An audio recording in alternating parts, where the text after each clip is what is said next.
Olá, meus amigos e minhas amigas. A Rússia iniciou a produção em série de abrigos móveis contra bombas, capazes de proteger contra uma variedade de ameaças, incluindo aí ondas de choque, radiação e uma explosão nuclear. O que isso significa?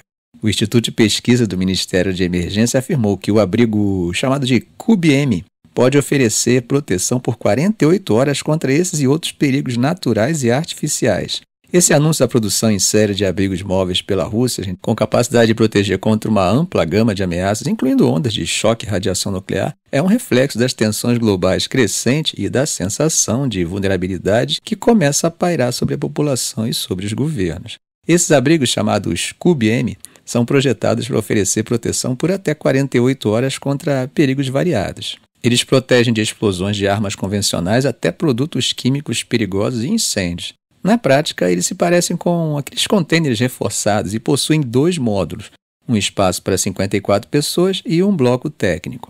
Agora, que mensagem que a Rússia está transmitindo ao priorizar essa produção? Afinal, abrigos como esse geralmente não são desenvolvidos para uso cotidiano, mas para situações de emergência extrema, cenário de guerra total ou desastres nucleares. É inevitável perguntar se isso reflete um planejamento preventivo ou se é um sinal das percepções russas sobre a direção que o mundo está tomando. E no que temos visto nos últimos 2 dias mostram realmente que as coisas estão ficando cada vez mais tensas. E por falar em tensão, depois de autorizados pelo presidente Biden, a Ucrânia lançou pela primeira vez os mísseis ataque-MS americanos contra o território russo. O uso dos mísseis americanos pela Ucrânia acabou causando repercussão. Esses mísseis, que são os de mau alcance enviados para o Washington até agora, foram usados em um ataque a Briansk, território russo. Bom, a Rússia afirma que interceptou 5 dos 6 mísseis, mas uma atingiu uma instalação militar gerando um incêndio sem vítimas. Já a Ucrânia diz que destruiu um depósito de armas com explosões secundárias, comprovando o sucesso da ação. O ponto é que Moscou não considera isso só mais um ataque. Putin e Lavrov, o ministro das Relações Exteriores da Rússia, que por acaso está aqui no Rio de Janeiro, disseram que o uso desses mísseis representa um sinal claro de que o Ocidente quer realmente escalar o conflito. Lavrov afirmou durante a sua visita ao Brasil que sem o apoio direto dos americanos seria impossível operar esses armamentos de alta tecnologia. E é claro, isso acaba reforçando a ideia de que a OTAN e os Estados Unidos estão de fato envolvidos diretamente na guerra. Agora, o que chama a atenção, gente, é que no mesmo dia desse ataque, Putin assinou uma nova doutrina nuclear. Essa atualização, ela reduz os critérios para que a Rússia considere o uso de armas nucleares, incluindo respostas a ataques que ameacem a integridade territorial do país. Apesar disso, Lavrov tentou aliviar o tom hoje, dizendo que a Rússia mantém sua posição de evitar uma guerra nuclear e que as armas nucleares continuam sendo apenas um instrumento de dissuasão. Ele até comparou a nova doutrina russa com a dos Estados Unidos, que também permite o uso de armas nucleares em cenários amplos, como o de garantir o sucesso em uma operação ou, preste atenção nessa, encerrar uma guerra em termos favoráveis. Bom, o clima está cada vez mais tenso, mas ao mesmo tempo, pela fala de Lavrov, dá para perceber uma tentativa de balancear a retórica. Será que esse equilíbrio é um sinal de que ainda há espaço para negociações ou estamos vendo um novo patamar de riscos no conflito? Enquanto isso, na Europa, o ministro das Relações Exteriores da Polônia, Radosław Sikorski, fez declarações importantes sobre como os países da União Europeia estão lidando com o apoio a Kiev. De acordo com Sikorski, os maiores países da União Europeia estão dispostos a assumir uma parcela maior no apoio militar e financeiro à Ucrânia. Vale lembrar, gente, que a Polônia já está gastando 4% de seu PIB em defesa.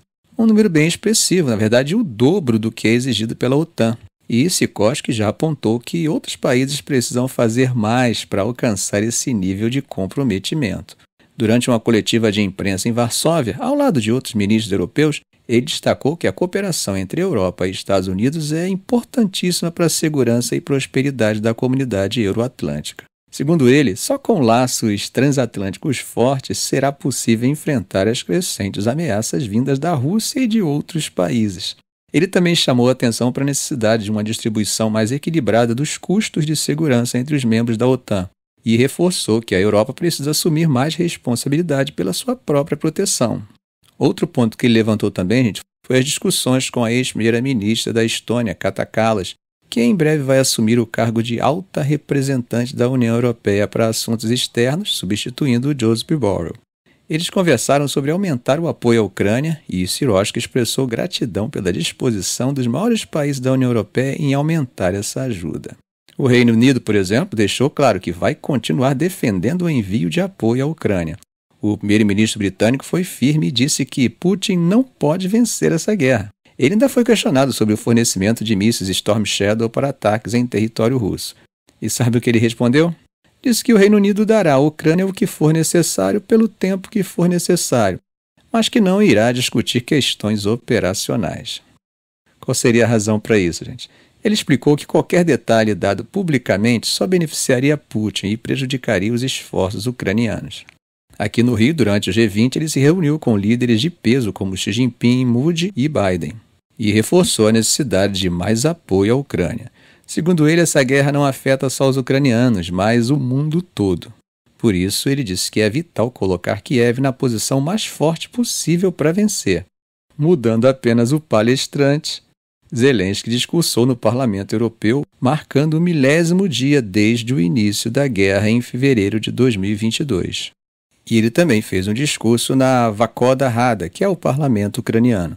O tom foi de determinação, parece que ele está bem animado. Ele deixou claro que momentos decisivos estão por vir no próximo ano e que ninguém deve duvidar da resiliência da Ucrânia. Segundo ele, o que está sendo decidido agora é quem vai prevalecer, o povo ucraniano ou o inimigo. E ele ainda ampliou a visão, dizendo que isso afeta todos que querem viver livres sem serem subordinados a ditaduras. Zelensky comentou que a Ucrânia alcançou o maior nível de proximidade com a União Europeia e a OTAN desde a sua independência, e que esse é um marco importante, especialmente no momento tão delicado da guerra. Ele disse que toda a estrutura necessária para avançar no processo de negociação com a União Europeia já está pronta e que a adesão à OTAN é um direito vital para o futuro do país. Esse ponto, como vocês sabem, é um dos mais sensíveis em todo o conflito. A Rússia vê isso como uma espécie de linha vermelha. Bom, gente, nessa parte final eu vou falar um pouco sobre minhas percepções em relação à situação do conflito e sobre as perspectivas à frente. Tudo acaba girando em torno de Donald Trump voltar à presidência dos Estados Unidos. Há muita discussão sobre como isso pode impactar o apoio americano à Ucrânia e as negociações com a Rússia. E para não ir muito longe, basta percebermos como a escalada dos últimos dias tem sido resultado exatamente disso, do efeito Trump. Uma escalada agora poderia levar à situação de não retorno, em que uma resposta dos Estados Unidos contra a Rússia seria obrigatória, independente de quem estivesse governando em Washington. Não é por acaso que o próprio Trump teria aconselhado Putin a não escalar o conflito até a sua posse. De acordo com algumas análises, Trump não parece ter um grande plano para a Ucrânia.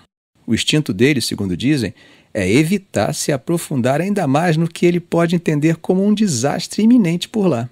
Algumas pessoas ao redor de Trump estariam aconselhando algo como: olha, a Ucrânia não deu certo, temos problemas mais importantes na China, no Oriente Médio e até aqui nos Estados Unidos. Vamos limitar os danos, talvez restabelecer algum contato com os russos e reduzir o envolvimento americano. E mais, gente, eles poderiam dizer até aos europeus e aos ucranianos que se eles quisessem continuar a guerra, eles poderiam continuar por conta própria. Agora, o ponto principal é que mesmo que Trump quisesse negociar uma saída para o conflito, seria necessário aceitar condições que a Rússia já deixou claras. Moscou exige que a Ucrânia seja neutra, sem relações de segurança com o Ocidente, e que os territórios ocupados, incluindo a Crimeia e os 4 oblastes, sejam reconhecidos como russos. Isso seria apenas para iniciar as negociações. Será que Trump ou qualquer outro líder ocidental aceitaria algo assim? Bom, difícil imaginar.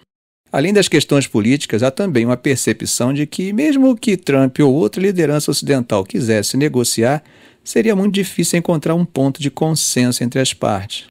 Por exemplo, mesmo que as negociações começassem, Putin deixou claro que não aceitaria menos do que a neutralidade completa da Ucrânia em relação ao Ocidente e o reconhecimento das anexações de territórios.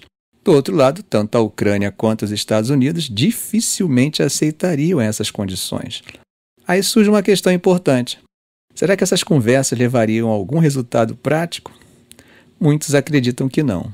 Outro ponto que poderíamos levantar é que mesmo se Trump reduzir o apoio à Ucrânia, isso não resolve o problema. Os ucranianos estão em uma posição difícil no campo de batalha, enfrentando desgaste militar e humano. Caso os Estados Unidos retirem parte do apoio, pode acelerar a perda de território para a Rússia e levar a um possível colapso do exército ucraniano. Mas, ao mesmo tempo, isso também pode levar a um conflito congelado, onde as linhas de frente ficam estáticas, mas a guerra continua com tensões constantes. E aí tem uma outra questão importante. O que aconteceria se a Ucrânia colapsasse antes ou depois de Trump assumir? Alguns acreditam que, se o colapso ocorrer antes, ele estaria livre desse peso político. Mas se acontecer depois, as críticas recairiam diretamente sobre ele, com acusações de que foi sua política de corte de apoio que levou à derrota da Ucrânia. Se formos pensar no cenário de um conflito congelado, como muitos especialistas sugerem, isso provavelmente criaria um ambiente de tensões permanentes, semelhantes ao que aconteceu com os acordos de Minsk.